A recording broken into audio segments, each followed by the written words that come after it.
to help them understand how to get to where it is. Exactly. So then what you just did was you took a situation that could have ended up here because you said, oh, we don't give out pool passes. And just because you don't feel like you have to do anymore. The customer's standing there going, okay. Well, Billy here has on his floaties and he wants to go swimming. So, so is that just it? We don't give out pool passes, it's just that, that's just that. No, you can take it from here and like you guys just said, you can say, no, we don't, but you can go here, dot, dot, dot, dot, dot, dot, dot. And when the customer leaves out, you can probably even give them a little pool schedule and pat Billy on the back and say, have fun swimming, Billy. You guys have fun on your way down to Forsyth. Sorry we couldn't help you, but we hope we were able to help you in some shape, form, or fashion. And then you just took the experience and went from here to there, right? Those are some of the, that's just one example of dealing with our soldiers. Even in the barracks, the soldiers come in and they want to terminate, or they need a room key. But they're in the wrong office. They don't even live in that area. They're in 1st Brigade's office asking for a termination from CAB, right? And you're sitting there going, I can't help you, right? But what he doesn't expect, and that's where we want to go, because Jeff's already told us what we do expect when you go into a customer service experience. Again, what don't you expect, though? Let's go into those points. What don't you expect? You can't do it. Or even if you can do it, what don't you expect? Nicole, you have any? I can see you thinking about something. You can't do it. The customer comes in your office. They don't expect what? You to be rude to them and be unknowledgeable, basically. Yeah. They want your help getting done what they need to get done. Exactly. What else? You don't expect them to wait 5 days to get back to you like a week. That's the next point. Our soldiers have limited time. And a lot of times, you know what they try to do? They try to take care of all their business when? One day. One day in most The day before they leave. Right. And then what specific time of the day do they try to? Lunchtime. From 11 to what? 12 or 12 to 1. You have this rush because they're all running and they're trying to get everything done during lunch.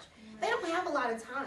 So the last thing they want is to come in. You might be on a call, work-related call. You might not be. But they want you to try to make it seem like, even if you just say when they walk in, I'll be with you in just a moment. Just to let them know that's exactly, acknowledge them. Let them know I'm aware that you're here and I'm conscious of the fact that you don't have a whole lot of time. You want to get in and get out, right? And then, even at that, you get off the phone, you start to serve them, you make sure that you can do it as fast as possible. Like Jeff said, they don't want to hear a whole bunch of excuses, right? At the end of the day, they just want what they came in there for, right? So then at the end of the whole experience, the customer wants to get what? It starts with an R. Respect. Respect and results, right? Right? When they come into your office or when they come into the customer service experience with you, they want to walk away with what they came in there for. And Jeff talked about that. The basics, what they expect, this has to happen. They got to at least get what they expect. Even if they don't get what they desire, and even if you don't surprise them, and even if it's not unbelievable, they at least have to walk away with what they expect. The last thing that we want in customer service is to not provide the service. We got to give it to them. And if we can't, we've already talked about it. If we can't, let's make sure that we redirect in such a way that at the end of the day, as a team, we got that soldier, we got that family to what they came in there for, right? All right. Well, let's talk about building customer satisfaction. And Jeff talked about some of these already. But let's look at the first thing that you want to make sure that you are knowledgeable of. When you're building the customer service experience, someone's already said you have to make sure that you are what? Knowledgeable. Okay? So when the customer comes into your office, you have to make sure that you know what you know. And that's the premise of it all, right? Because when they come in, they're going to expect something from you, and either you can do it or you can't, right? Once you are knowledgeable and you have that as your foundation, what do you think the next level of this is? Timely manner. Okay, so timely manner, but that all falls under how you Deliver. what? Deliver. Right, how you deliver. So we'll say delivery, and that's exactly right. Delivering in a timely manner. At the end of the day, yeah, they want to smile. Yeah, they'd like to have, got a laugh or two in, but at the end of the day, they want you to deliver, right? And they definitely want you to do it in a timely manner. And then, like Ms. Carla said earlier, once you have the knowledge, Once you've delivered, that's going to establish a relationship of trust. And guess what? Trust is going to also create. Repeated service. There you go. Customer loyalty. Because it's about building relationships. Guess what? When you see Sergeant Snuffy one time, you better bet your bottom dollar that's not the last time you're going to see him. Because we're basically a big, what? Starts with a C. We're a big community. So if you see a soldier one time, you help him one time. You see Mrs. Sergeant Snuffy one time. Guess what? You don't see Mrs. Sergeant Snuffy again. Sergeant Snuffy. Yeah. So you gotta make sure that as you're knowledgeable about what you're doing, as you're delivering 110% worth of customer service, and then you're creating that trust, and that customer loyalty comes in, when they come back, you want to make sure, like Jeff said, that you provide consistency.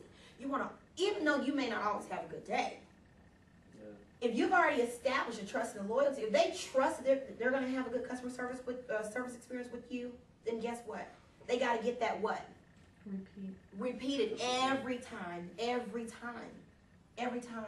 So that's what it's all about, knowing your customer. Our customers are our soldiers, their families, okay? And then being able to provide for them, understanding that they have some challenges they're going to bring to the table. I tell you what, serving soldiers and their families is not like serving Susie off the street. When Susie goes into McDonald's to get a Big Mac, I mean, that's pretty I mean, it could go here in a heartbeat, but it's a lot different when you have soldiers. Guys, I know you know that. It's a lot different when you have soldiers who are stressed out and like you said, dealing with deployments, or they just got back from a deployment. And they're dealing with maybe some post-war side effects like PTSD, or maybe they had an injury or something like that, and they're going through some type of physical therapy or some things like that. It's totally different. So then, like Jeff said, we have to be, what? Empathetic. We have to understand that they deserve just a little bit more. I mean, and that should really put the icing on the cake when we think about the fact, look what they're doing for us. So then they need a little bit more. They need it all. Right? Do you guys have any questions or concerns or anything you want to add? I'll say the patience too.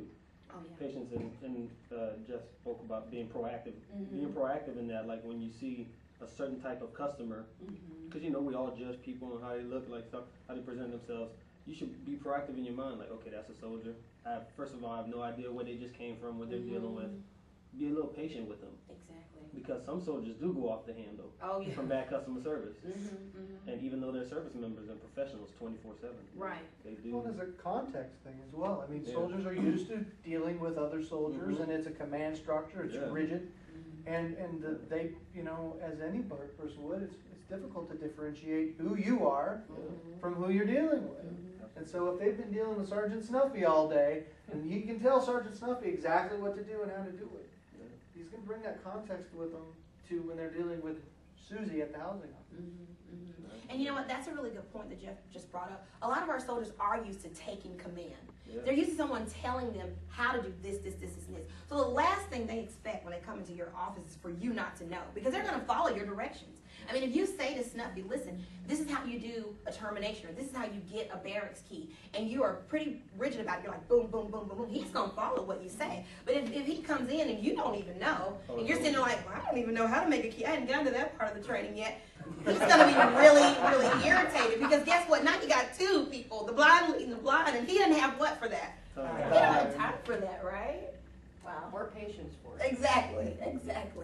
Well, Well, it's like good. saying we have to have twice as much patience as he has, or Mhm. she has. That's a really good point.